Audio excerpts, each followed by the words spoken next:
खबर में खुश आमदेद। मेरे साथ आरमीद भट्टी साहब, तैयार मलिक साहब और मैं हूं सईद काजी। खबरों से पहले इतना तो बताते चलें कि एक बहुत सनसनीखेज मैच आप देखने जा रहे हैं और अल्लाह हमें फिर एक दफ़ा फतहमंद करे। मेरे दोस्तों का भी यही आपके लिए दुआएं हैं। बहरहाल कुछ खबरें, हुकूमत इत्तेहादियों को कानून साजी पर क्या राज़ी कर सकेगी, ख़ास तौर पर EVM जो इलेक्ट्रॉनिक वोटिंग मशीन्स हैं, इस पर इतनी ज़्यादा क्यों मुखालफत हो रही है। इसके साथ इलेक्शन कमीशन वज़रा के खिलाफ क्या कोई बड़ा कदम उठाएगा जिनको बुलाया गया और जिन्होंने तौहीन अदालत एक तरह से कर रखी है।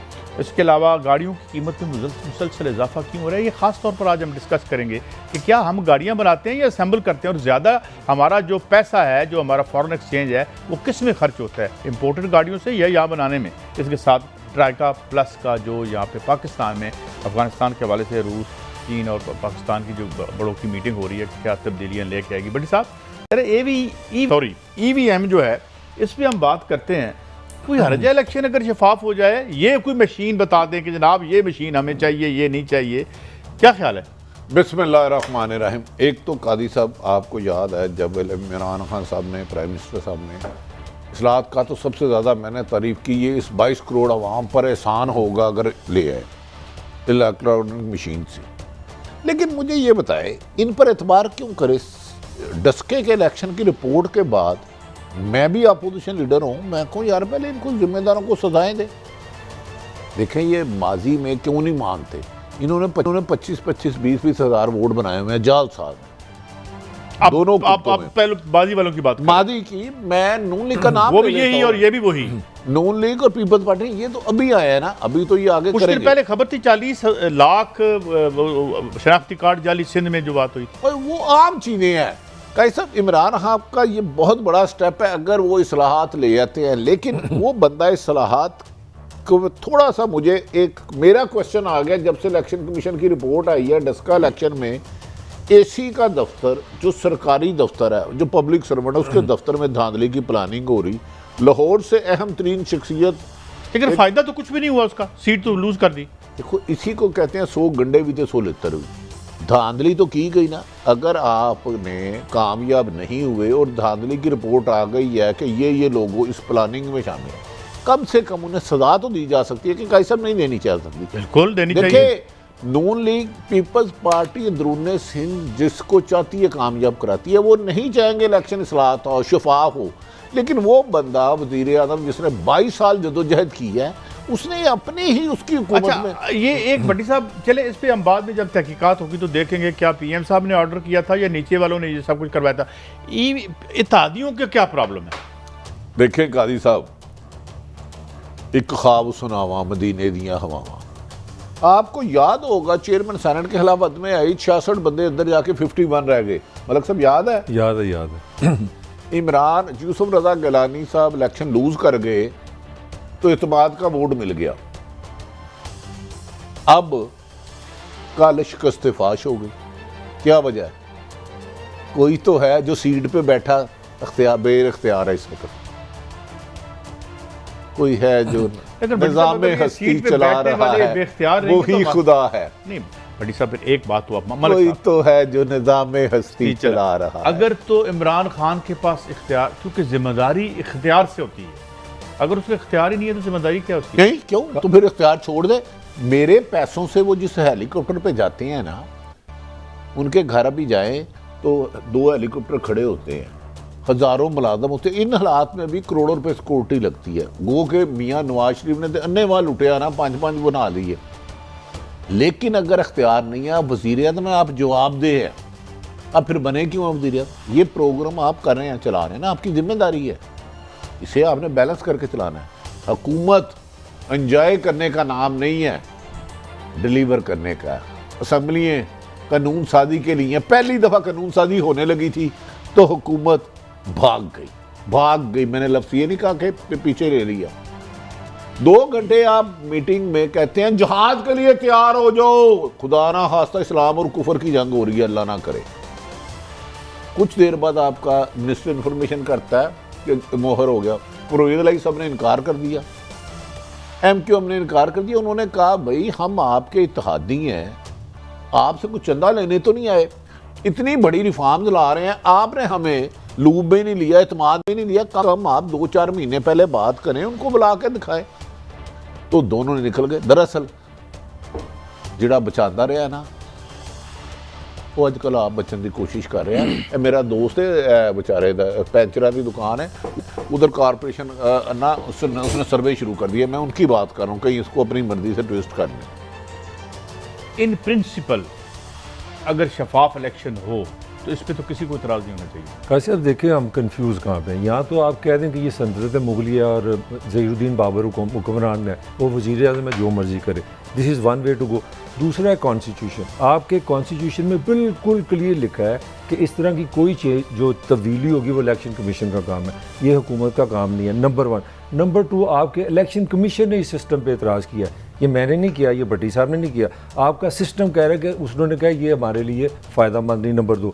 नंबर 3, आप बजाय इसका एक तरीका ये है कि आप 2/3 अक्सरियत लें, अगर उसमें तरमीम चाहिए यहाँ असेंबली में जाएँ, ठीक है, जो आपके दिल में है करें।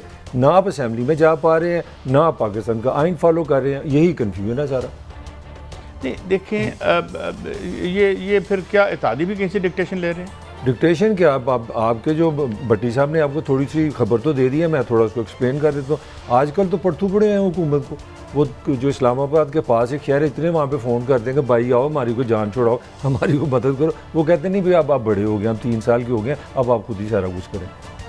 ठीक है, अच्छा, लेकिन इसका मतलब है कि साढ़े से पै गई है नहीं भट्टी साहब, इसका मतलब ये है गलती गवर्नमेंट की है, गलती अपोजिशन की है, किसी की है, हमें शफाफ इलेक्शन नहीं मिलेगा। मैं इसका जवाब देता हूँ। ये जो अपोजिशन है ना, पीपल्स पार्टी और नून लीग, ये मर जाएंगे, शफाफ इलेक्शन पे नहीं मानेंगे। काजी साहब 3 दफ़ा ये धांधली से ही आया है। शाहिद हकान बाती साहब ने क्या फरमाया पार्टी तो भट्टी साहब 70 में उसने वोट लिए थे। यार मैं जरदारी की पार्टी कर अच्छा, अब बात की बात करें। जरदारी वो जुल्फ़कार अली भट्टो को छोड़ दें, वो लीडर ठीक, या 88 का इलेक्शन बेनज़ीर का भी छोड़ दें, उसको भी छोड़ दें, वो मुशर्रफ वो पहले आके आपको पता कराया। लेकिन पीपल्स पार्टी और नून लीग ये सारे ही इस धांधली में 20-25 हज़ार हर बंदे ने अपने इलाके में वोट बनाया है। नून लीग इलेक्शन छोड़ देगी, इस इलेक्शन रिफॉर्म्स नहीं आने देगी। जब उन्हें ये यकीन हो गया कि 100% काजी सईद का वोट काजी सईद को ही पड़ेगा और एक ही वोट डाल सकेगा, काजी सईद 3 नहीं, मरे हुए के वोट नहीं डलेंगे, ये इन्हें कैंडिडेट नहीं मिलेंगे। काजी साहब इनके धांधली में PhD की हुई है, आप बादशाह आदमी है। कोई बंदा अपनी मौत खुद मारता है, अगर घोड़ा घास से दोस्ती कर लेगा तो खाएगा क्या? यही पीपल्स पार्टी का हाल है। हाँ, इमरान खान ने काम ख़राब किया, इस्लाहत की बहुत अच्छी कोशिश थी, एफर्ट थी, लेकिन जब मुझे डस्के के नतायज आए, मेरी भी इंफॉर्मेशन है वज़ीर आला हाउस से धांधली के काम जाते रहे, ये मेरी इन्फॉर्मेशन है, मैंने तब भी कहा।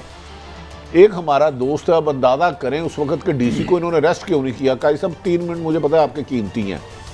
उसने नून लीग का अपनी फैक्ट्री के बाहर कोई बैनर लगा दिया, जो भी कैंडिडेट खतून थी वो उनकी, जो भी, इन्होंने उसकी फैक्ट्री सील कर दी। मैंने किसी बंदे को खुलवाया, मैं क्या यार ये किस मुल्क में किस कानून में जुर्म है कि वो अपोजिशन पार्टी। लेकिन बड़ी साहब एक गल तो सुनो, तुसी गल जारी रखना, जब आपने की लड़ाई गर्म आंडे से हो आप क्या करेंगे? देखिए हमने देखना, मैं आपकी इस्तेलाह आपको सुना रहा हूं। हमने गरम आंडे भी कहा, हमने कहा उधर पाकिस्तान की तारीख की गरम आंडे, देसी आंडे, स्पेशल आंडे बिके हैं। हाँ। और लाइन में मनशियात बिकी हैं, मनशियात और ओपन बात तो भट्टी साहब ये फर्क क्या है इनमें, गर्म अंडे में, पूरे खाली अंडे में? पाकिस्तान नहीं, देखें फर्क बताए ना ये मेरा। जो नशा करते, सॉरी, ये जो टॉफियां खाते हैं, एक होती है चॉकलेट, एक होती है कोकोनट, उधर लाइनों में लग के रेडियो में बिकी है। ये हिस्ट्री है, किसी उधर चले जाए इलाके में सर्वे करने, उन्हें कहीं सुना है यहाँ टॉफियाँ, मनशियात, गन्ने की काश्त, सबसे ज़्यादा कौन सी चीज़ की सेल रही है,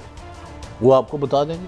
कोई रोकने वाला नहीं, कोई रोकने वाला नहीं। मैंने आप जानते हैं, दोस्त है हमारे बड़े भाई हैं, वो टीवी पे नहीं आते, राना शमीम साहब, लेकिन बरतानिया दौर के सियासतदान है माशाल्लाह, उन किसी से पूछ लें, ख्वाजा आसफ साहब से पूछ। बट्टी साहब मैं अब यही तो कह रहा हूं कि अगर आपके इलेक्शन में काला धन, मनशियात का पैसा है, जो गवर्नमेंट में बैठे हुए हैं वो क्या अपना गैबाना नमाज जनाजा शुरू करा दें किसी पुराने की? वो क्या करें? काजी साहब इन्होंने तासुर ये दिया था, हम मुझसे मुख्तलिफ है, करें जो मर्जी, ये वज़ीर आज़म का हक है, जिसे मर्जी वज़ीर बनाए, जिसे मर्जी वज़ीर आला बनाए, लेकिन वो जो काम कर रहे हैं उसकी निशानदेही मेरी जिम्मेदारी है, आपकी जिम्मेदारी है। बीइंग ए जर्नलिस्ट, हम थानेदार जज नहीं हैं, हम सिर्फ वज़ीर आज़म ने 3.25 साल से फरमा रहे हैं मैं माफिया से लड़ रहा हूँ। अब एक काजी सईद साहब हैं हमारे बड़े मोहतरम भाई, उनसे पूछे वज़ीर आज़म ने कौन से माफिया को शिकस्त दी है 3 सालों में? रियासत की ताकत, हुकूमत की ताकत, तमाम तर ताकत के भाई साहब बावजूद। मैं एक थोड़ा सा पॉइंट इसमें ऐड करना चाह रहा हूँ। देखिए जब हम बात रियासत की करते हैं तो हुकूमत भी रियासत है। मसला हमारा क्या है, हुकूमतों के मुफादत होते हैं, वो वोट से आती हैं, वो जाती हैं, चली जाती हैं, मसला ख़त्म हो गया। मार हमें कहाँ पाड़ी है? हमारा जो रियासती ढांचा है, जो हमारे इंस्टीट्यूशन हैं, वो इंस्टीट्यूशन नहीं है, वो अफराद चला रहे हैं। मसला है कि इलेक्शन कमीशन परमानेंट है, उसका इससे ताल्लुक नहीं है कि काब बैठी है, नून बैठी है, पी बैठी है। They should work as election commission. Pakistan का जो सवाल है ना, तो फ्रॉड करके धांधले कराए। भट्टी साहब से मुझे समझ नहीं आती, ये सारे इल्ज़ाम डाल देते हैं जी कि नून लीग नहीं मानेगी, पीपल्स पार्टी नहीं मानेगी। मान लिया वो करप्ट है, मगर सवाल है कि हमारे इदारों किधर हैं? हमारे इदारे क्यों नहीं इस पे रोक सकते? अच्छा मलक कौन टेलीफोन करता है किस इदारे का? भट्टी साहब खबर दे चुके हैं ना। मलक साहब काई साहब मैं जवाब उसको पकड़े, मैं देता हूँ। 2017 पे पीपल्स पार्टी ने धांधली का इल्जाम लगाया, मैंने तो नहीं लगाया। 2002 के इलेक्शन में काफ लीग जीती, बाकी सबने धांधली का इल्जाम लगाया। 8 में धांधली का लगाया, 13 में उस वक्त के सदर आसफ अली जरदारी ने लगाया। ऐसे इलेक्शन कमीशन को पकड़ो, पकड़ के अरेस्ट करो कि भाई तुमने धांधली क्यों होने दी। अब नून लीग भी कह रही है ना सिलेक्टेड है, सिलेक्टेड तो किया तो इलेक्शन कमीशन ने है। फिर मैं ये तो कह रहा हूँ उसको मुझे बताओ फिर उधर कैसे हर इलेक्शन को कराते हैं धांधली वाला, हर इलेक्शन कराते हैं धांधली वाला। कह रहा हूँ कि उनका काम इलेक्शन कराना नहीं है, शफाफ इलेक्शन कराना इलेक्शन कमीशन का। जब आप सईद मेहंदी का दमाद रखोगे फिर आपके खिलाफ रिपोर्टें भी आएंगी और आपकी इलेक्शन इस्लाहत भी नहीं हो सकेगी। मैं माफ़ी चाहता हूँ, सच बड़ा। आप अभी कह रहे थे ना इमरान खान कि दोनों बिल वापस क्यों नहीं लिए। मैं इधर बैठूँ, इस मेरी कलम में ताकत है, मैं मलक साहब को अपॉइंट कर सकता हूँ, डिसमिस कर सकता हूँ। इस किस्म की कलम की जब स्याही ख़त्म हो जाएगी ना, तो इस पर मैं ऑर्डर कोई नहीं कर सकता। भट्टी साहब आप पेंसिल में गोलियां बांध लेंगे, मुझे पता आपको नहीं बात। अच्छा ये बताएं, ये लंदन में नवाज शरीफ साहब और आजकल एक नया बयानिया आ रहा है जी कि शहबाज शरीफ साहब को पंजाब में लाया जा रहा है और फिर से मसल फ्लैक्स कर रही है मुस्लिम लीग नून के जनाब साड़ी थां फिर तो तैयार हो गई है, रेड कारपेट जरा बिछावांगे तो सीधा प्राइम मिनिस्टर हाउस या CM हाउस चले जावांगे। जनाब दी राय। मेरी इतला के मुताबिक नवाज शरीफ साहब की तरफ से अहम तरीन शख्सियत को मैसेज गया कि हम माफ़ी मांगने के लिए तैयार है। नवाज शरीफ की तरफ से नहीं, पब्लिकली नहीं, ये पैर हमेशा पाँव पकड़ते हैं कमरे में। तो हम गारंटी देते हैं हम आपके खिलाफ नहीं बोलेंगे, जिसका 1 महीना उन्होंने साबित किया। पिछले 1 महीने में देख लें, मरियम नवाज साहबा ने आर्मी चीफ के बारे में एक लफ्ज़ नहीं कहा। जब वो उधर गई थी इस्लामाबाद हाई कोर्ट के बाहर, तो DG ISI फैज़ हमीद साहब के बारे में कहा। मैं इससे ज़्यादा और खुल के क्या लेकिन भट्टी साहब एक बात साहब तुम बिल्कुल अंडर एस्टिमेट कर दो। भट्टी साहब देखें ना, आपकी खबर के अंदर अब खबर होती है, हमारी खामोशी का फ़ायदा भी तो देखें ना। जब से मरियम, मैंने तो आपको बताया कि एक मरियम एक ऐसा अल्लाह ताला ने चीज़ पैदा की है जो सिर्फ अब महीने में 1 दफ़ा बोलती है। सवाल ये है कि आप खामोश हुए तो सफ़ा पट गया, इमरान खान को अपनी पड़ गई। नहीं गेम तो साथ नहीं होगी ना।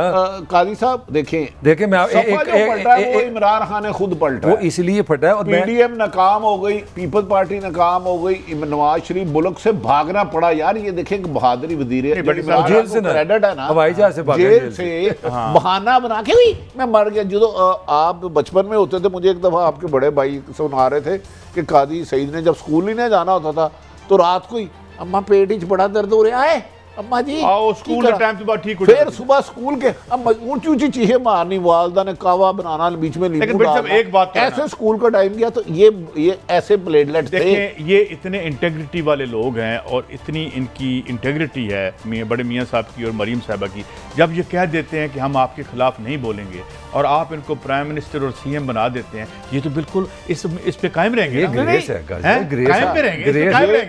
यार। वो क्या आलू छोले बेचते हैं जिनको आप चक्कर देने की कोशिश। एक मिनट मैं आपको कह रहा हूँ, आपको कहा भट्टी साहब 1 मिनट जरा। नवाज शरीफ ने को किसी ने समझाया, उसके करीब वाले किसी बंदे ने कि खुदा के लिए तुम चुप कर जाओ, ये लड़ाई तुम्हारी वजह से नहीं हो रही, और उसने यही काम किया बस। और मैं आपको क्या यार, मैं तो ये कह रहा ना, अगर आप दोनों की लड़ाई से मुझे को फायदा हो तो फिर तो ठीक है, तो हो रहा है ना। मैंने की फायदा। अब नवाज चुप हुआ है, मरियम चुप हुई है, तो हो गया ना, सफा लीरो लीरो हो गया ना।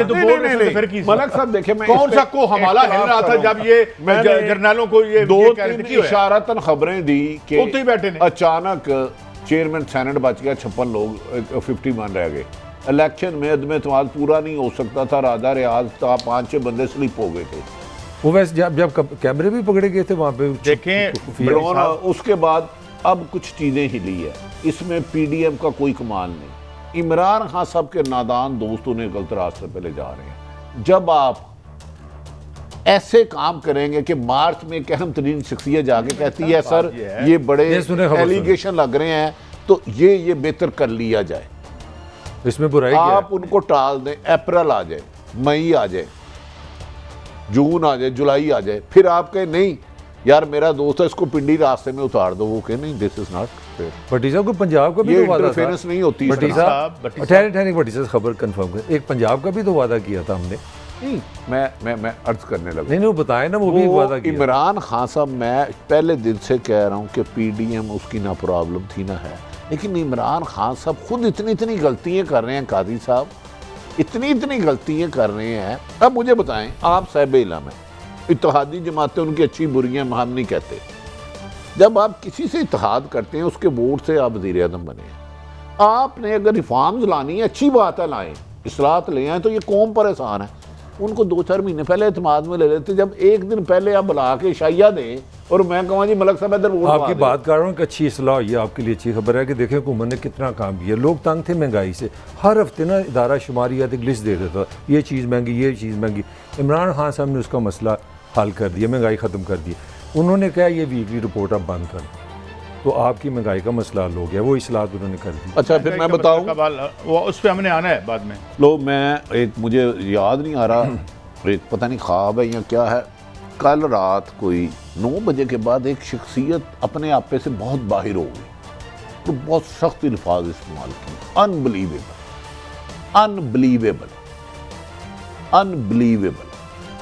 अब मुझे याद नहीं आ रहा ये कौन था, जानी पहचानी शख्सियत है, ख्वाब में याद रह जाता आपको नाम वो। और सुने, अच्छा अगला टॉपिक कौन किसके सा, साथ उनका मुकालमा हुआ, अगला टॉपिक कौन सा, शहर कौन सा था ख्वाब में? भट्टी साहब यही बता दें, और ठहर जो ज़रा शहर ही बता दें मैं कौन सा था। यार देखें आजकल सबसे अच्छा मौसम मरी है, हाँ उसके ठंडा पास मौसम, उधर यूबिया आए तो एक सड़क चले जाती है सीना से पीएम हाउस की तरफ, एक चले जाते फंडी की तरफ। मैंने उस बंदे के, वो जो बंदे मैंने जिन्हें देखा है, ये आई विटनेस की बात बता रहा हूँ, उसने कहा अनबिलीवेबल अनबिलीवेबल। अल्लाह ताला सबको सेहत जिंदगी तंदुरुस्ती दे। हाँ लेकिन भट्टी साहब बात ये है जज्बाती हो जितना आदमी। देखें कादी साहब, जब हर काम आप ये चिराग जाएं, वो अल्लाह दिन का चिराग आ जाए, ओके क्या हुक्म है मेरे आका, आप उसे कहीं कोठी ले दो कि सईद कादी इन्ना हो गया मैं तरबूज ज रहना तेन कोठी की लै दिया। हूँ कल उन्होंने चिराग घसाया, वो जो बीच में से निकला उन्हें कहा भाई जान अपना काम करो। अच्छा हुकूमत के कुछ लोग भी रब्ते कर, जैसे कल मरीम औरंगजेब साहब कह रही थी कि लोग आके हमसे रब्ते कर रहे हैं। देखिए उनके साथ तो नहीं कर रहे, क्योंकि मरीम साहब से ज़्यादा नून लीग में लोग प्रायोरिटी शहबाज शरीफ साहब को दे रहे हैं। मेरी अपनी राय है, मलक साहब मुझे पता है इख्तलाफ करेंगे, इनका हक है और इनकी इन्फॉर्मेशन मुझसे ज़्यादा बेहतर। और हमजा से मरीम को तो नून लीग समझ रही है कि नून लीग की तबाही की वजह मरीम नवाज है। ये नून लीग का मौक़िफ़ है, मेरा नहीं, उनके सीनियर पॉलिटिशियन का। यकीनन इसमें मरीम के कैंप के लोग भी होंगे। अब इम्तिहान जो मलक साहब जितना आसान समझ रहे हैं ना कि जी लंदन तो शहजादा साहब उठनगे, अल्लाह दा चिराग के उत्ते कि उत्ते जाता कारपेट के उत्ते आएंगे तो इत्थे पीएम हाउस बह जाएंगे। उन्हें माफ़ी नहीं है। क्या मैंने कहा? माफ़ी नहीं है। अब इनका मीडिया सेल और 4-5 दानश्वर थप्पू लैन वाले वो एक हवा बना रहे हैं कि नवाज शरीफ से रब्ता किया जा रहा है। मैंने कल नहायत मकबूल आदमी से, उसने कहा किसी एक उसकी तरफ से माफ़ी की रिक्वेस्ट आई है, लेकिन हमने कहा सॉरी। यार एडा बड़ा लीडर तो माफी, यार यकीन नहीं आता मलक साहब क्या ये प्रोपेगेंडा की लीडर ये इतना बड़ा इनकलाबी डेमोक्रेटिक आदमी है। आधी पीटीआई उसके पीछे पड़ी है। मैंने कह रहे हमें गारंटी दें हम आपकी पार्टी में आ जाएंगे, इलेक्टेबल से हम ये गारंटी है। मास्टर मोल्टी फार्म बना देना ना, 15 साल की गारंटी दे देना। लेकिन भट्टी साहब बात ये है, देखिए इसमें बड़ी, इसमें इतना हमारा आइंस्टाइन होना, ये न्यूटन होना जरूरी नहीं। मैं अर्ज करता हूँ कभी शहबाज शरीफ साहब खुल के अपने ख़ानदान से टूट के अलग नहीं होंगे। एग्रीड। जहाँ पर इस वक्त मोहतरम नवाज शरीफ साहब और मरीम साहब बैठे हैं, वो मकाम वही है जो अल्ताफ हुसैन साहब का मकाम है, ठीक है। यहाँ फिर आपको एक नई एस्टैब्लिशमेंट पैदा करनी पड़ेगी, उतो तो लैके थले तक सारियां भर्तियां निस्बत रोड तो करनियां पैणगियां, तो फिर इंशाल्लाह थोड़ा काम हो जाएगा। ऐसा मुश्किल काम ही कोई नहीं। काजी साहब एक भट्टी साहब काजी साहब काजी साहब मलक साहब के एक दोस्तों की खबर है और मलक साहब इसे सेकंड कर सकते हैं। मरियम साहब, मलक साहब मेरी राय है, पिछले आज है 4-11 तारीख 5 तारीख को नून लीग की एक लीडरशिप ने लंदन फोन किया कि आप मेरी सदारत अनाउंस कर दें। वो सजा याफ्ता है, ये रिक्वेस्ट की है कि मेरी सदारत अनाउंस कर दे। उस पर कहा जा रहा है कि बहुत ज़्यादा कशीदगी हो गई है, क्योंकि मियाँ साहब समझते हैं कि यही मौका है कि मरियम को पार्टी को हाईजैक करके मैं भी आपको खबर दे दूं, बस मैंने आपको इतला दे दी है। खबर ये है कि एक बहुत बड़े स्टाल वार्ड मुस्लिम लीग नून के बड़े रीजन, और यहाँ माफी चाहता हूँ, एक रिटायर्ड जज साहब से लंदन से नाहल मफरूर इश्तिहारी नवाज शरीफ ने मुशावरत भी की है। वो जज साहब अगर मरियम बहुत बड़ा फैसला भी करके जल्द दफा करें, मरियम साहबा को अगर सदर बना सकते हैं कि नहीं, उन्होंने कहा भट्टी साहब, मैं इससे पहले मैं आपको बताऊं कि ये बात पहले भी चल रही थी, और जो टॉप के लीडर हैं, जो रीजनेबल लोग हैं इस वक्त मुस्लिम लीग नून में, और जो सियाने हैं, जो समझते हैं कि भाई हम तो अपोजिशन की पार्टी नहीं है, उन्होंने भी ये बात किसी फोरम पे की है। मैं कह देता हूँ कि मरियम साहिबा को अनाउंस किया जाए और यहाँ पर अदालतों में कुछ ऐसा हो जाए कि उनकी वो जो नायाली है वो ख़त्म हो जाए और वो सदारत उनको मिल जाए। और बस उस जस्टिस ने कहा है कि मियाँ साहब आप 3 दफ़ा वज़ीर आज़म रहे हैं, आपको नहीं पता मरियम सजा याफ्ता है।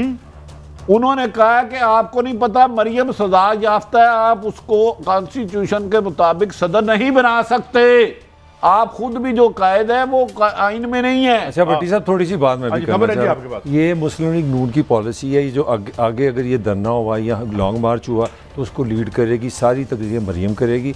वो उस दुकान में 2 बंदे बिठाए, उन्होंने एक का नाम है शहबाज शरीफ, इज़ ए गुड बॉय, वो अमन सुख चैन भाईचारे की बात करेंगे और मरियम उस टोन में वापस जाएगी। ये मैं आपको खबर दे रहा हूँ, और ये भी मैं आपको खबर दे रहा हूँ, ये डिजाइंड है भट्टी साहब, ये डिजाइंड है, आपकी बात ये डिजाइंड है, मैं आपको बता दूं। तो फिर पीटीआई बेशक जितनी मर्जी गलतियां करती रहे, सुन लेना काजी साहब, ये भी सुन ले आप, ये मुस्लिम लीग नून के जो बड़े अपना अंदर के जराए वो कह रहे हैं जी कि हमारे पास 10 से 15 सिटिंग MLAs हैं जिनका ग्रीन लाइट हमें आ रही है कि आप हमसे मुकमुका करें, हम आपके साथ चलने यार मैं आप 15 की बात करते हैं, यहाँ 250 हैं जो मुकमुका करने के लिए तैयार है, समझ आइए उन्हें, मगर जदों उधरों सदूकड़ी खुलनी है।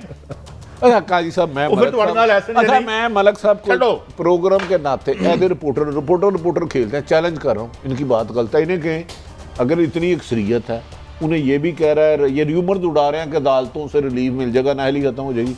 अगर नवाज शरीफ नाहली से पहले इस मुल्क में आगे मुझे पकड़ लेना, मां सवाए कि हुकूमत जा रही हो, यहाँ इलेक्शन हो, नवाज शरीफ नहीं आएंगे, वो बहुत डरपोक हैं, आपको अंदाज़ा नहीं है मेरे भाई। वो शहबाज शरीफ साहब ने उनको लंदन भिजवाने के लिए कौन कौन से पापड़ बेले हैं, कुछ बातें थोड़ी सी वादा होती हैं। अच्छा आप कह रहे हैं ना उनके पास 50 PTI की होंगे, मान लिया, आज ही वो हुकूमत वफाक में भी बना सकते हैं पंजाब में, तो नवाज शरीफ आ जाए फिर क्या। भट्टी साहब मसला नवाज शरीफ नहीं है, आप वाली बात मैं करना चाह रहा हूँ कि हुकूमत की अपनी कारकर्दगी गले को आई हुई है, और इसीलिए कल आपने इजलास नहीं किया। आप आधा घंटे पहले तकरीर फरमा रहे हैं लाइव कि जी जहाद है जमहूरियत के लिए, और आधे घंटे बाद आपका वजीर जो अपना इतलात है वो कह रहा है जी इजलास नहीं हो रहा। अंदर देखें ना कितनी कमजोरी है, ये फायदा जाएगा नहीं नवाज को, ये नवाज हेल्पिंग नवाज यार। आप कहते हैं सारा पिंड मर जाए ना, उसकी मिसाल है, मैं नहीं दे रहा, मैं तुहानू कह रहा शहबाज साहब लूब में है, हमजा साहब की मुलाकातें हैं, शहबाज साहब के दूसरे बेटे सलमान शहबाज सन और शहबाज शरीफ भी राब्ते में, मैं तो अपनी खबर दे रहा हूँ ना भाई, और सही दे रहे हैं खबर, आपकी दुरुस्त है खबर, और वो मामला काफ़ी हद तक एमिकेबली हल कर चुके हैं, नैब भी जान के चुप हो गई है। लेकिन इमरान खान को अपने इर्द गिर्द इतने मीर जाफर और मीर सादक हैं, उन्हें अपोजिशन की जरूरत ही नहीं रही। देखिए मैं आपको बताऊं, इमरान खान की कोई जो लिंक है ना मियाँ साहब को कौन लाए थे, क्यों लाए थे, वो आइंदा लाएंगे। इमरान खान साहब जो मर्जी यहाँ कर दें, उसके बाद कौन आता है देख लेंगे। इन्होंने अपना बेड़ा गर्क करा लिया परवेज़ रशीद साहब को। मैं माफ़ी चाहना, मेरी राय गलत हो सकती ठीक है, है। आपकी ब्रेक है, अब ब्रेक के बाद दोबारा हाजिर होते हैं और इलेक्शन कमीशन गुजरात के खिलाफ क्या कोई इकदाम उठा सकता है, मगर सवाल वही कि कब नोटिस मिलेंगे मुस्लिम लीग नून को, सिलेक्टर जो इनको बार बार कहा जा रहा है। ब्रेक के बाद वेलकम बैक नाज़रीन, हमारे साथ हैं कुंवर दिलशाद जो कि साबिक सेक्रेटरी इलेक्शन कमीशन भी रह चुके हैं। थैंक यू वेरी मच कुंवर साहब, आपने हमें वक्त दिया। कुछ लग रहा है आपको कि वज़रा जो हैं ये फारिग हो सकते हैं? वैसे भी आजकल तो कुछ पेज जो है वो बेचारा फड़फड़ा रहा है, तो कुछ होगा आपके ख्याल में? बहुत कुछ होने वाला है, जो हम तो अपने इलेक्शन कमीशन पाकिस्तान के हवाले से ही आपको ब्रीफ करने की पोजीशन में हैं कि अब सबसे बड़ी अहम बात यह है कि इलेक्शन कमीशन पाकिस्तान ने जो डस्के की रिपोर्ट जो पेश की है वो बड़ी इंपॉर्टेंट है। वो उन्होंने ये साबित कर दिया है कि जी इंतखाबात में धांधली जो होती है, जो हमें भी नहीं पता चल सका, चूँकि चीफ इलेक्शन कमीशन ने चशमकशा रिपोर्ट पेश कर दी कि उसमें ये कहा है कि जनाब ये हमारा जो इंतखाबी अमला इलेक्शन कमीशन ने जो अपॉइंट करना होता है प्रिजाइडिंग ऑफिसर का अमला, उसको कहते हैं इलेक्शन का अमला। तो उन्होंने जिस अंदाज से मैनिपुलेशन की, टैंपरिंग की और जिस अंदाज से हुक्मरान जमात के कहने पर इसमें लिखा रिपोर्ट में मॉनिटरिंग फायदे उठाए, उस पर यह साबित हो गया कि हमारा जो इंतखाबी अमला जो है उस पर अब एतमाद करना बहुत मुश्किल है, बड़ा महाल हो गया है। और ये इस पर अगर इलेक्शन कमीशन पाकिस्तान ने सख्त एक्शन ले लिया और इनको अच्छी सजा दे दी जो उन्होंने कानून में लिखी हुई है, तो फिर आइंदा इंतखाबात में कोई प्रिजाइडिंग ऑफिसर या तो कोई भी अपने ब्यूरोक्रेसी का फर्ज जो है वो इलेक्शन के मामला में मुदाखलत नहीं कर सकेगा। यहाँ इलेक्शन कमीशन अगर हिट बरकरार रखी। अच्छा, मैं कंवर साहब मैं मेरी रहनुमाई चाहता हूँ। एक तरफ तो हुकूमत दावेदार है हम इस्लाहत करेंगे, और डस्के की जिस तरह की धांधली हुई आज तक हिस्ट्री में नहीं हुआ। एसी असिस्टेंट कमिश्नर के दफ्तर में, डीपीओ डिस्ट्रिक्ट पुलिस अफसर के दफ्तर में, पर लाहौर से अहम रहे। क्या इलेक्शन कमीशन इसे खुद सजा दे सकता है या हुकूमत इनके खिलाफ कार्रवाई करेगी जो लोग इसमें मुलव्वस हैं? दूसरा एक सवाल, जैसे वुज़रा ने, आदम स्वाति साहब ने फरमाया था इस अदारे को आग लगा दे, और फवाद चौधरी साहब ने भी बड़े सख्त अल्फाज कहे, क्या इलेक्शन कमीशन खुद इनके खिलाफ कोई कार्रवाई कर सकता है? दोनों मोहतरम वुज़रा साहिबान के बारे में मुतल्लिक ये दोनों मामलात में इलेक्शन कमीशन पाकिस्तान के पास इख्तियारात हैं और वो उन्होंने इख्तियार इस्तेमाल करने के लिए कमेटी बैठा दी कि या वो डायरेक्ट एक्शन ले लें डस्का के जो हैं कल्प्रिट, जो मुजरम हैं, मुजरम ही कहेंगे, मुजरम नहीं मुजरम है, वो कौमी मुजरम है, और कौमी मुजरमों को सजा देने के लिए इलेक्शन कमीशन डायरेक्ट भी एक्स्ट्रा कोर्ट के तहत उनको सस्पेंड भी कर सकता है, डिसमिस भी कर सकता है। नंबर 1 ये है कि पहली पावर। दूसरी पावर ये है कि इनके खिलाफ FIR की दर्ज करके खुद मुद्दई बनकर डिस्ट्रिक्ट सेशन जज सियालकोट की अदालत में इनके खिलाफ मुकदमा दर्ज कर दिया जाए और वहाँ ये जमानतें करवाते फिरे। एक तो ये है। तीसरी जो बड़ी अहम बात जो इलेक्शन कमीशन पाकिस्तान ने करनी है, उन्होंने सबसे पहले तो वजीर आला पंजाब को तलब करना है कि जनाब आपका डिप्टी सेक्रेटरी पसरूर में AC के कमरे में क्या करता रहा, क्यों उसने प्रेसिडेंट धमकियां दी कि मैं तुम्हारा ट्रांसफर कर दूंगा, दूर दराज ट्रांसफर कर दूंगा, मैं सर्विस से निकाल दूंगा, ये सारी रिपोर्ट में शामिल है। तो वो उन्होंने चीफ मिनिस्टर को, जब आपकी supreme court of Pakistan Peshawar के वाक़े पर पाकिस्तान के प्राइम मिनिस्टर को तलब करके पूछ सकते हैं कि आप कहाँ थे, हालांकि प्राइम मिनिस्टर साहब तो नहीं थे उस वक्त, वो तो आपने भी फरमाया वो तो नहीं थे यहाँ, लेकिन हमारा मामला ये था कि उस वक्त तो गवर्नमेंट नवाज की थी, लेकिन यहाँ वो चीफ मिनिस्टर को तलब करेंगे कि जब आपका। अच्छा कंवर साहब, आपने बड़ी अहम बात की, मुझे पता है मलक साहब का ज़्यादा बेहतर सवाल होगा।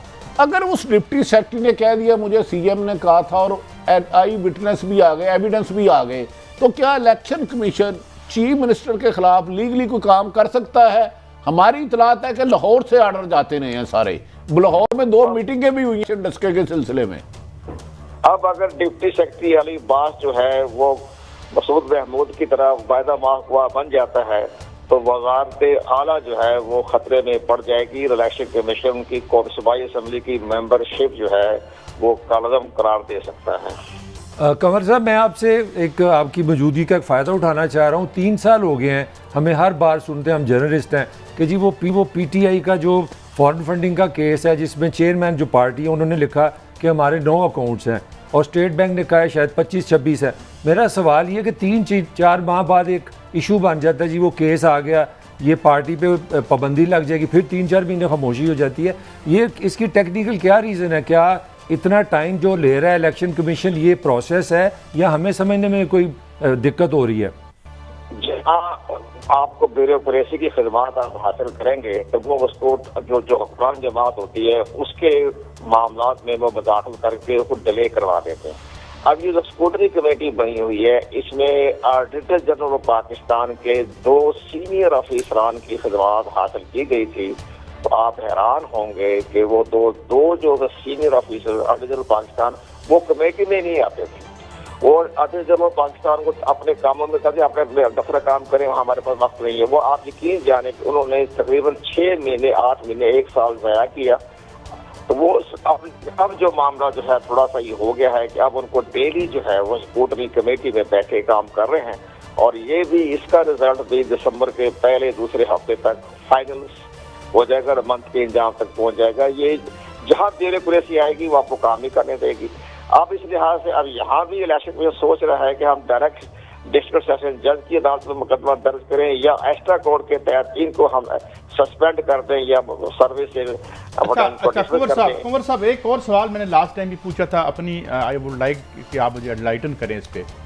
2018 का इलेक्शन हुआ, उस वक्त जाहिर है पीटीआई तो गवर्नमेंट में नहीं थी, मुस्लिम लीग नून की गवर्नमेंट थी, और उससे लेके और जाहिर उसका ब्यूरोक्रेसी पर भी कोई जोर नहीं था पीटीआई का। एक तसलसल के साथ हर जलसे में मुस्लिम लीग नून के हर लीडर ने कहा है कि इमरान खान सिलेक्टेड है, ये इलेक्शन जुर्लू है, इसको हम नहीं मानते। गोया डायरेक्ट अटैक किया उन्होंने इस इलेक्शन कमीशन पे कि ये 2 नंबर इलेक्शन बकौल उनके इलेक्शन कमीशन ने करवाया। इस पे इलेक्शन कमीशन ने कोई टस से मस नहीं हुआ, इसकी क्या वजह है? मैं इसकी बैकग्राउंड ये मैं अर्ज करूँ कि जिस वक्त ये आरटीएस सिस्टम जो है फ्लॉप हो गया, तो उस वक्त के चीफ इलेक्शन कमिश्नर सरदार रजा साहब ने, ये हकीकत है, ये कोई सिरा की बात है, ये रिकॉर्ड की बात बता रहा हूँ, उन्होंने इमीडिएटली सेक्रेटरी कैबिनेट डिवीजन को इंक्वायरी करने का हुक्म जारी किया। ज़ाहिर है क्योंकि उन्होंने कैबिनेट डिवीजन से उनको कहा कि आप इस पर इंक्वायरी करेंगे, तो आर्टिकल 230 के तहत जिसको भी कह सकता है पाकिस्तान इलेक्शन कमीशन। तो आप यकीन जाने कि मौजूदा चीफ इलेक्शन कमीशन ने भी 3 खत लिख दिए हैं सेक्रेटरी कैबिनेट डिवीजन को, कोई जवाब नहीं। इसी तरह से उन्होंने चीफ इलेक्शन कमिश्नर ने DGFIA को लिखा कि एकदम एक पुरस्कार आवाज आई और वो जनाब पूरा सिस्टम खिलाफ हो गया। तो आप उसकी आवाज की पता करें कहाँ से आई, किधर हुई, चेक करें। नादरा के पास गए, उधर गए, तो ना नादरा ने जवाब दिया ना FIA के DG ने जवाब दिया। ये तो है हुकूमत के। अच्छा, मैं सिर्फ एक आखिरी सवाल आपसे कंवर साहब, बड़ी रहनुमाई के लिए, अगर इलेक्शन कमीशन इस बात पे मुतमिन हो जाता कि पीटीआई बाकी 2 जमातें भी हैं वो फॉरेन फंडिंग का सबूत नहीं दे सकी या वो मुतमिन नहीं हो सकता, तो मैक्सिमम क्या फैसला कर सकते हैं election commission foreign funding case के सिलसिले में? सिर्फ वो जो हमारा इलेक्शन एक्ट 2017 का सेक्शन 210 है, बड़ा इंपॉर्टेंट है। उसमें ये होता है कि जो ममनुआ फंडिंग जो है वो इलेक्शन कमीशन ऑफ पाकिस्तान बहक़ सरकार जब्त करने के इख्तियार रखता है, और जब बकायदा जब्त कर लेगा तो फिर सेक्शन 215 के तहत उसका जो सिंबल है वो भी इलेक्शन कमीशन ऑफ पाकिस्तान वापस ले सकता है। और जब सिंबल ही वापस ले गया तो फिर वो पार्टी किधर जाएगी, शुगर व्यवहार हो जाएगी ना फिर तो। My last question to you Kunwar साहब, साबिक प्राइम मिनिस्टर शाहिद खाकान अब्बासी साहब ने एक टीवी प्रोग्राम में कहा है कि हम 3 इलेक्शन जो हम जीत के आए थे वो भी धांधली से जीत के आए थे। क्या ये भी काबिल गिरफ्त है? इस पे इलेक्शन कमीशन मूव कर सकता है? इलेक्शन में पाकिस्तान उनको भी डिस्क्वालीफाई कर सकता है कि जनाब आपने जो कहा हम धांधली के तहत आए हैं, तो आप खुद एतराफ़ कर रहे हैं, आप खुद ही FIR कटवा रहे हैं FIR। तो ये छोटी छोटी जो बातें जो हमारे मिनिस्टर साहब कह जाते हैं ना, ये जब साबिक वज़ीर आज़म होते हैं, तो उस पर इलेक्शन कमीशन पाकिस्तान को भी चाहिए कि उनका नोटिस जारी करें कि जनाब आप धांधली के जरिए आए थे, तो आप कैसे हुकूमत करते रहिए, जरा हमें बताए तो सही। बहुत कुंवर साहब, वी आर ऑलवेज, हमेशा आप वक्त देते हैं और हमें ब्राइटन करते हैं भाई टेक्निकल इशूज़ पर। जी, वो कह रहे हैं कि उनको भी इलेक्शन कमीशन कह सकता है कि जनाब तुसी ते इतराफ जुर्म कर ले हैं। मलिक साहब, बटी साहब ने भी पूरी पीटीआई सिलेक्टेड, नून लीग सिलेक्टेड कहती रही है, वो तो सबको बुला सकते हैं। भाई आपने इलेक्शन कमीशन में इल्ज़ाम लगाया है कि हमने इमरान खान को सिलेक्ट किया, धांधली की है, और शाहिद खाकान अब्बासी सब खुद कहते हैं हम आते ही इलेक्शन से रहे। इस मुल्क में तो काजी साहब आवेद जो मर्जी आवेद कह दो, बिगड़े कोई नहीं है, भट्टी की साहब बरकत इसमें नहीं लेकिन ये बिल्कुल सही देखें ना, भट्टी साहब लेकिन मुझे भट्टी ऐसे साहब। लगता है इलेक्शन कमीशन इस इशू में नॉन लीग के लिए कोई सॉफ्ट कार्नर रखता है मेरे ख्याल में, मुझे शुबा है। मैं नहीं, ये मेरा नहीं भी कह रहा थोड़ा बात ख्याल ले नहीं। लेना। मैं इसके साथ बना 2013 में इमरान खान ने कहा धांधली हुई है इलेक्शन कमीशन को, उसको भी बुलाना चाहिए। 2008 में नवाज शरीफ ने कहा कि पीपल्स पार्टी के हक में धांधली हुई, उसको भी बुला लेना चाहिए। बिल्कुल। और इससे पहले जरदारी पीपल्स पार्टी ने 88 में कहा, उनको भी बुला लेना चाहिए, 85 में भी बुला लेना चाहिए, 90 में भी बुला लेना चाहिए, 93 में भी बुला नहीं लेना देखिए, देखिए, इसमें एक फर्क आपको है। मैं सेकंड कहता हूँ, धांधली होना पाकिस्तान में कोई जुर्म नहीं है। हाँ, मेरे हक में ना हो तो जुर्म हुआ। मैं तो कह रहा हूँ सारे आ रहे हैं। मलिक साहब, जी, देखिए, please, देखिए, please. इसमें एक फर्क है जो टेक्निकली आप Please. मैं कह रहा हूं आपने धांधली की है, ये एक इल्जाम है, मैं साबित नहीं कर सकता।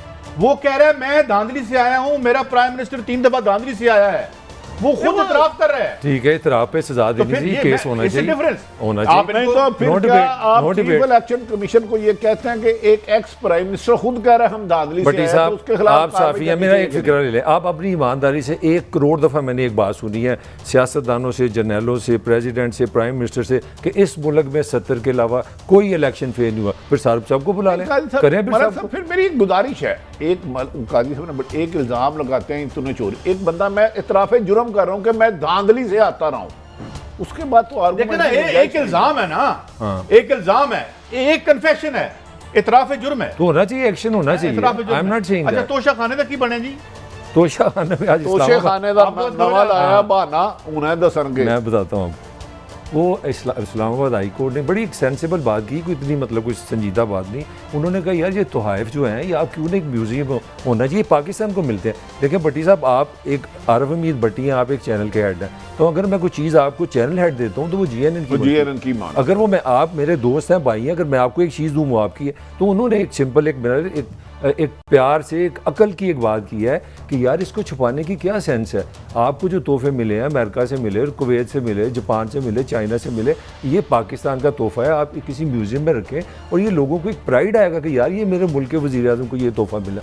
मगर हमारे यहाँ ये कहा जा रहा है कि हमने जो तोहफे में घड़ियाँ मिली हैं वो बेच के हम पाकिस्तान चला रहे तो हैं। इस तरह मलिक की साहब, बात अगर ये नहीं। सिलसिला चल जाए तो जो हमारे जो हैं वो नहीं, नवाज शरीफ पे तो पहले केस है। नहीं, उसकी बात ही नहीं। जरदारी मैं पे और भी है। जरदारी साहब की हाँ, बात कर, already मैं कह रहा हूँ case एक हमारे जो सदर थे बेचारे बड़े अच्छे से आज़ाद कश्मीर के, हाँ। उनकी गाड़ी मिल जाएगी वापस? नहीं, वो नवाज शरीफ नहीं दे देगा, सवाल ही पे तो बच्चा अच्छा एक बात सुने, तोशा खाना में ऐसे बच्चा से भी मेरा ख्याल है वज़ीर आज़म इमरान खान पे इल्ज़ाम कोई करप्शन है, इन्हें तो फौरी तौर पे काजी साहब उसकी फरिस्त वापस कर देनी देनी चाहिए। नहीं फरिस्त इशारा कर If he was not they. in know of the practice. लेकिन नवाज शरीफ के लिए प्रॉब्लम होगी क्योंकि ये 13 से नहीं हो रहा, वो भी तोहफे वापस करने यार मुझे आने भट्टी नहीं साहब एक पड़ेंगे। बात बताएं, भट्टी कि साहब एक- 8 दिसंबर को उन्होंने मलिक साहब केस दोबारा लगेगा 8 दिसंबर मलिक साहब एक रकम जो है बाराक ओबामा की बीवी ने मरियम साहिबा को दी थी, उसके बाद Education का कोई project था। उसके बाद तो हमारी लिटरेसी सुना को 100% हो गई है, 300% किधर खर्च हुई है? 300% हो उधर भी कोई नहीं पूछ रहा भट्टी काजी साहब। साहब, ऐसे तोशा खाने के जितने भी तोहफे मिले हैं इनकी हकीकत सामने आनी चाहिए। हम ये यकीनी बात है हमें तो नहीं मिले, वो हक में पाकिस्तान को मिले हैं, कम से कम एक उसको तकलीफ दे छुपाने बात का कह क्या दूं, जवाब है? एक मुझे तकलीफ दे बात कह दूं, ये इस हुक्मरान तबके के लिए ये मुल्क तोशा खाना है। बताएं।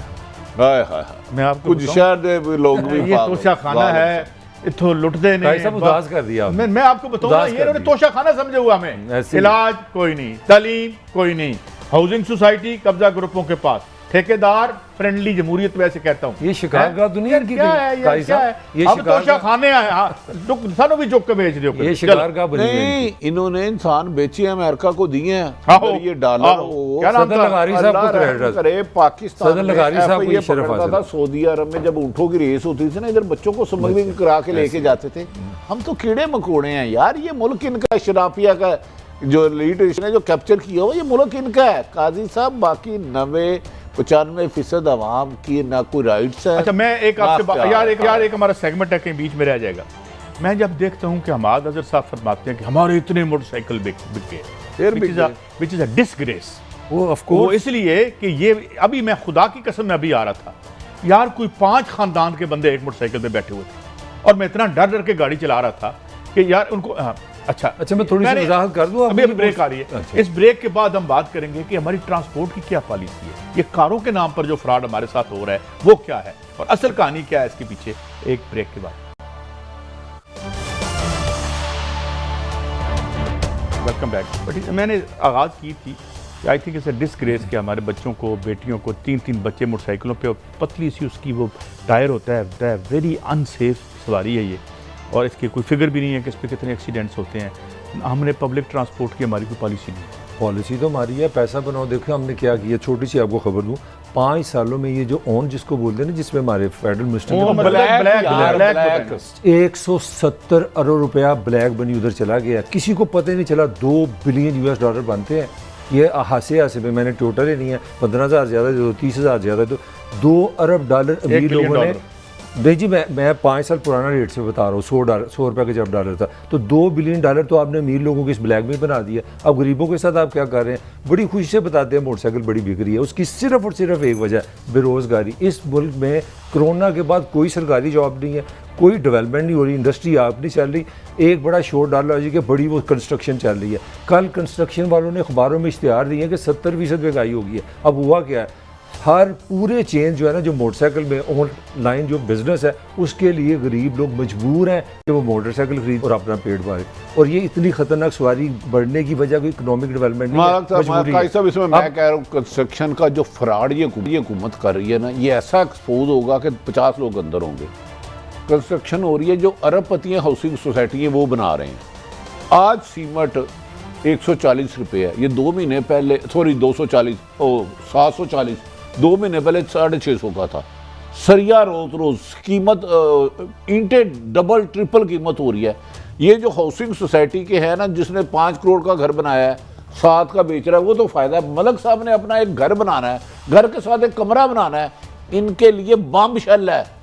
ये वो लेने जाएंगे तो कीमत आज है, सीमेंट की कीमत 760 रुपए, अगले दिन मैं एक सवाल करता हूँ आपसे, 800, 900 आपसे मैं एक सवाल गरीब 2 मरले के घर नहीं बन रहे, 3 मरले के नहीं बन रहे। ये जो है, जो 10 करोड़ का घर बनाया 12 का, वो जालिम हो, प्राइस तो कंट्रोल करो। भट्टी साहब मेरा एक सवाल ले लें, आपका 22वें स्केल का प्रोफेसर है, 1.5-2 लाख सैलरी कर लें, आपका ब्यूरोक्रेट कर लें, सेक्रेटरी कर लें, पाकिस्तान में जितनी जॉब्स हैं, मुझे सिर्फ सादा से एक जवाब दे दें, पाकिस्तान का मोस्ट कैलिबर जिसमें डॉक्टर है, जो टीचर है, साफ़ी है, अपनी हलाल की कमाई से टॉप पे जाके घर बना सकता है कि नहीं बना सकता? मैं यही तो अर्ज कर रहा हूँ, ये जो फ्रॉड कह रहे हैं ना, कंस्ट्रक्शन इंडस्ट्री बड़ी है, ये माफिया के लिए है। एक टीचर रिटायर होता है, प्रोफेसर, जिंदगी के आखिरी हिस्से में 60 साल में, उसे 50, 60, 70 हज़ार लाख मिलता है, तो मुझे घर बना के दिखाएं। 5 मरले का प्लाट 70 लाख से है, और एक कंस्ट्रक्शन का रेट काजी साहब आज करेंगे और महीने के बाद करेंगे तो 40% बढ़ जाएगा। अच्छा, छोटी सी खबर, सीमेंट ब्लैकियों के हाथ, मियां मंशा की सीमेंट जितनी मर्जी कीमत लगा दे, सरिया ब्लैकियों के हाथ, ईंटें, बजरी। वो यार किसी चीज में कोई कंट्रोल नहीं है। आप घर में एक झुग्गी 2 कमरे नहीं बना सकते, बाथरूम। अमीर आदमी हाँ 4 कनाल थोड़ा सा गाड़ियों की मैं अपडेट दे दूं, 3 महीने पहले तकरीबन जब आया ना अपना बजट, तो उसमें आपको पता है अमीरों के लिए बड़ी सहूलत दी है हुकूमत ने जी कि हम चीज़ें सस्ती कर रहे हैं। तो 60,000 से लेके 4 लाख रुपए मुख्तलिफ गाड़ियों की कीमत कम हुई, और उसके बाद जो डॉलर की डीवैल्यूएशन हुई, अब छतरोल उल्टा हो गया। विदन 9 नवंबर से ये 4 दिनों में वो रेल चला जो बड़ी लंबी बात हो जाएगी, तो गाड़ियों की कीमत 1 लाख से लेके 7 लाख बढ़ गई है, और कोई पूछने वाला नहीं। पूरे पाकिस्तान में एक बंदा नहीं जो इसकी रीज़न आपको मैं एक और अर्ज करूँ इसमें। आप ये देखें कि पिछले साल 2 साल पहले खबर आई थी कि टेररिज्म में जितने बंदे मरते हैं उससे 10 गुना ज़्यादा ट्रैफिक हादसात में मरते हैं। यहाँ की जो गाड़ियाँ हैं जो बन रही हैं, वो वीडियो बेशुमार आपको मिल जाएंगी, उनकी इंतहाई पतली चादर है। अब दुनिया में गाड़ियां बनती हैं, उसे उनकी कहते हैं क्रम्पल्ड जोन। सॉरी, यहाँ बनती नहीं है, असेंबल्ड होती है। आप सही करें, असेंबल होती है, और वो तकरीबन कोई 2 अरब 40 डबल हमसे पैसे बाहर से भी पैसे डॉलर भी। अच्छा कादी साहब यार, आपकी बात ज़्यादा साहब है, मुझे बताएं, गरीब आदमी 2 रुपये रोटी महंगी बेचे, 1 ठानी बेचे, आप कहते हैं ब्लैक किया है। गाड़ियों वाले कौन कहते हैं उसको ब्लैक किया क्यों नहीं कहते? क्योंकि वो अमीर आदमी है। हमाद साहब उसको फख्र से बयान कर रहे थे कि डिमांड बढ़ी है। नहीं तो ब्लैक को डिमांड करे। हमाद साहब को कहो ना कि आप भी ब्लैक करो। नहीं, मेरी बात, पहले टिकट बेचने पे सैनिकों में रेट होती थी, गिरफ्तार पुलिस कर लेती थी, ये ब्लैक कर रहा है, 20 रुपए की टिकट है, 22 की बेच रहा है। अब गाड़ी 40 लाख की है, 45 की बिक रही है, 10 लाख और ब्लैक पे फख्र कर रहे हैं। भट्टी साहब, लोगों ने 30 गाड़ियां बुक करा लेते, उनका बिजनेस है, आराम से बैठे हुए 25 देखिए ना, इस मुल्क में जहां बना रहे ब्लैक करना बिजनेस हो जाए, ब्लैक एक इंडस्ट्री बन जाए, ब्लैक में ले, ब्लैक करके तो फिर मनी लॉन्ड्रिंग को किसने पकड़ना? मलक कारी अच्छा, साहब। मुझे ये एक गाड़ी है टोयोटा की फॉर्च्यूनर, तो हमें सर साहब मिले तो उन्होंने कहा जी मैंने 10 लाख रुपए ऑन दिया। 10 लाख? हाँ तो आम है। तो इसका मतलब अगर आप अमीर हैं तो आप 3 अच्छा, गाड़ियां अभी होता क्या अब तो 6 महीने में अच्छा, आप ये 30 करते क्या वारदात तो बता ये जो सप्लाई है उसको स्लो कर देते हैं।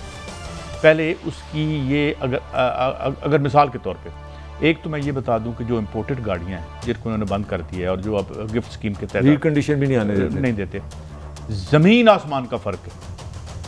यानी आप क्वालिटी उसमें आपको बताता हूँ, आज जदीद दुनिया में जो गाड़ी आती है, जो आप दुनिया यूरोप में, वो गाड़ी के क्रम्पल्ड जोन होते हैं। अगर खुदा ना खास्ता वो स्मैश होती है तो उसकी जो वो है ना चादर, वो अंदर नहीं आती, वो रोल हो जाती है। अच्छा काई साहब, ये इंपोर्ट पे पाबंदी लगाते हैं तो इधर जो गाड़ियां बनती है इसकी क्वालिटी को बेहतर क्यों नहीं करते? थर्ड क्लास गाड़ियां, डब्बा ना टीन, खुदा ना खास्ता जरा सा एक खबर और दो। यहाँ पे कुछ लोगों ने, सरमायादारों ने कहा कि जी इस वक्त कोई कई 17-18 बिलियन डॉलर का एक बिजनेस है जो दुबई कर रहा है जापान से रिकंडीशन। तो आप वो गाड़ियाँ, हम यहाँ का माफिया तो अंदर आने नहीं देगा ना अच्छी गाड़ी, ये घटिया गाड़ियाँ महंगी हमें बेचते रहेंगे। वो कहते हैं यार एक जगह हमें दे दो, वो जगह दे दो और वहाँ से हम गाड़ियाँ यहाँ करके कराची में यहाँ से एक्सपोर्ट करेंगे और उस मार्केट में से कई बिलियन डॉलर का 300 मिलियन के लिए हम धक्के खाते हैं इन सफा। अच्छा ऐसे जो अगर गाड़ी उसमें भी रुकावट डाल रहे हैं। अच्छा गाड़ी कैबिनेट में लोग हैं। अच्छा काई साहब ने इसका मेरे दिल में सवाल है, इधर तो गाड़ियों का म्यार नहीं है लेकिन गाड़ियाँ एक्सपोर्ट करनी बंद की है तो डॉलर क्योंकि बहुत ज्यादा जा रहा होगा, एक रीजन तो ये भी है ना कि डॉलर हम फिर। यार भट्टी साहब मेरी बात नहीं समझ रहे आप, जो बंदा गाड़ी बाहर से गिफ्ट स्कीम में भेज रहा है, अरे वो तो डॉलर इधर ला रहा है। आप मेरी बात नहीं समझे, वो डॉलरों में पैसे दे रहा है बाहर वाला। मैं बाहर रहता हूं, आप मेरे भाई हैं काजी, मैंने वहां डॉलरों में खरीद के तो मैंने आपको दे, यहां से आप सारे पुर्जे इंपोर्ट करते हैं और कहते हैं ये हमारी इंडस्ट्री, हमारी तो नहीं है। आपकी खबर में खबर ये कि 70% जो ओल्ड कार का कारोबार है पाकिस्तान नहीं कर रहे हैं, ऑलरेडी पाकिस्तानी है। और जो 16 बिलियन डॉलर वहां कमा रहे हैं, हम भी कमा। बहरहाल इस मुल्क के लिए आज का प्रोग्राम खत्म, हफ्ते का आखिरी प्रोग्राम था। इंशाल्लाह मंडे को मिलेंगे। अल्लाह हाफिज़।